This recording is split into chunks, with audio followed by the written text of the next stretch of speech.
Hello everybody and welcome back to my channel. Today I'm with a special guest, my boyfriend. He is here today because we are going to talk about toxic relationships. Not saying that this is.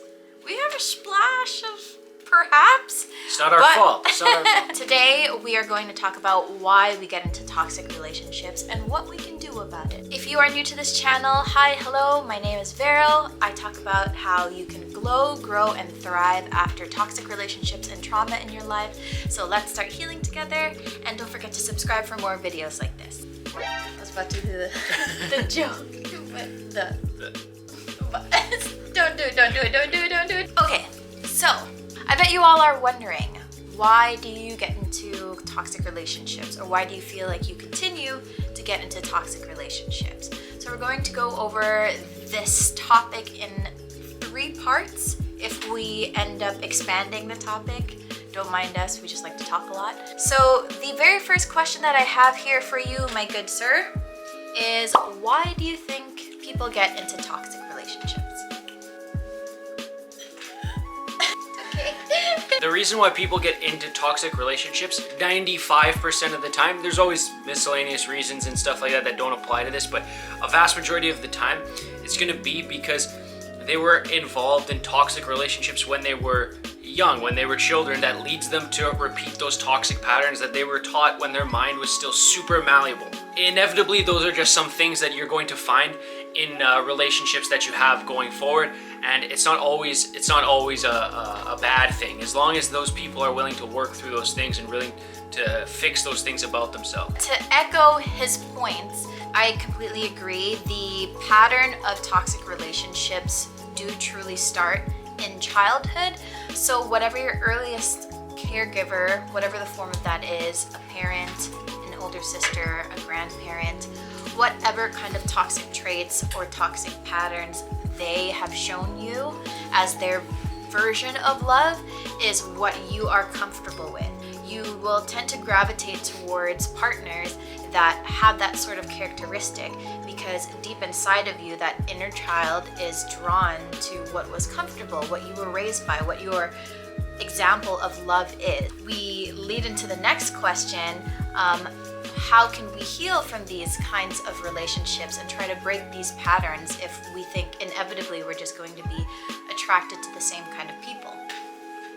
So first and foremost, if we want to break these traits, if we want to break these cycles and really start a new cycle for ourselves and for our kids and for generations coming after us, because these things are usually cyclical, so they don't really start with your parents necessarily, they start with your parents' parents, then it starts with their parents, etc., goes on and on. So if we want to break that cycle, then the number one thing we have to do is go into therapy and go into counseling, because there's trained professionals who have worked with the human mind for years and years and thousands of hours, where they can sit down with you and help map these things out in your head and be like, okay, so you feel this way, you get anxiety in this situation, and this is why this happens, based off of the stories you've told me from your childhood.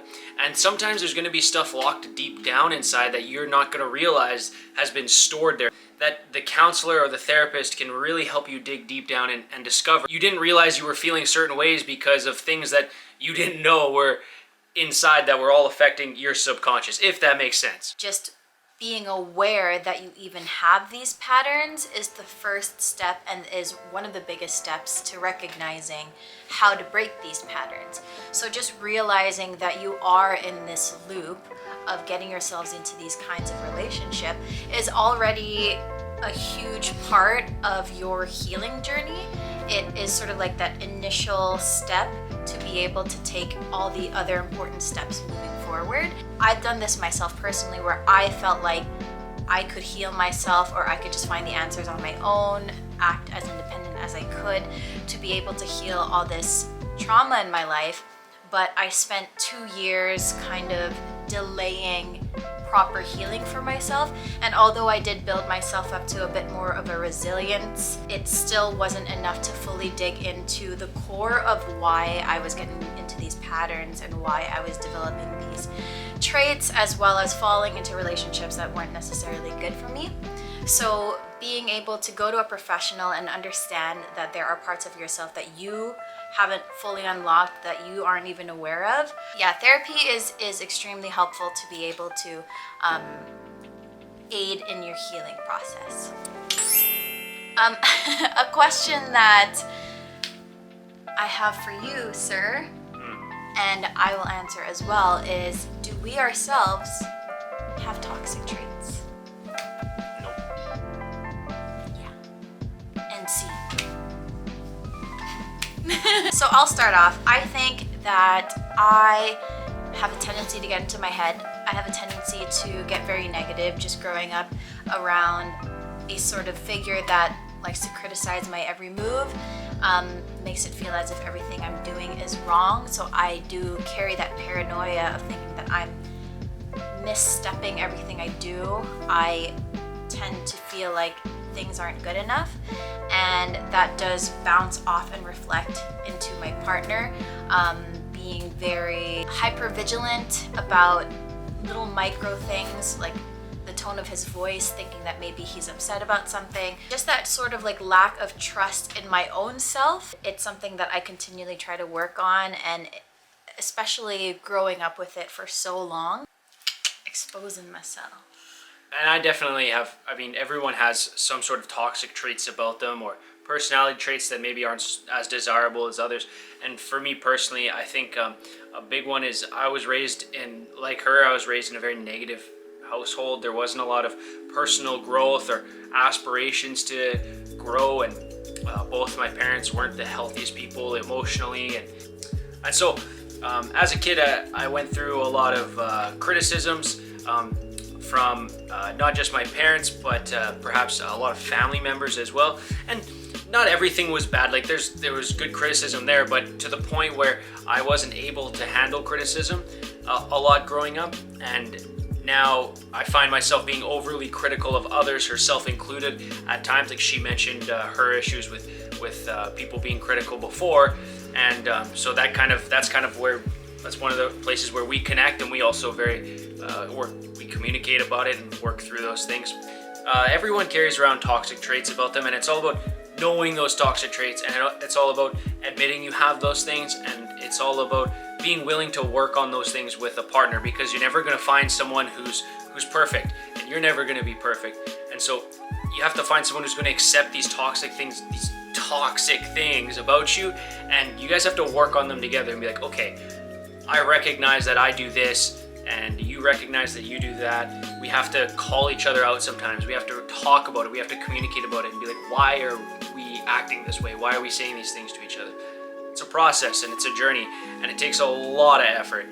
If you do find yourself in a toxic relationship where you do feel like it's more heavy and bad and weighing on you, and I'm not giving you the go-ahead to stay in these kinds of relationships, if you do feel that it's gone to a point where it is too toxic per se to be able to continue, you can understand and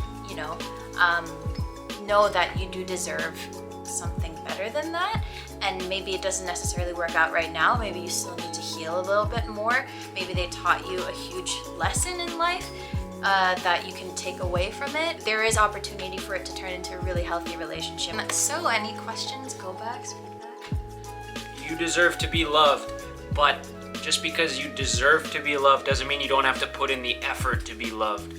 So yes, you have to put in the effort to be a healthier person if you want someone who also wants to be a healthier person. If you don't put in the effort, you're going to always attract the same type of people who are unhealthy and who trigger you in the same way and who treat you the same way. So it really starts with you. It doesn't start with other people. You have to put in the effort for yourself, because you do deserve to be loved and you do deserve to have a beautiful relationship, but it starts with you, and you have to put in that work to yourself first.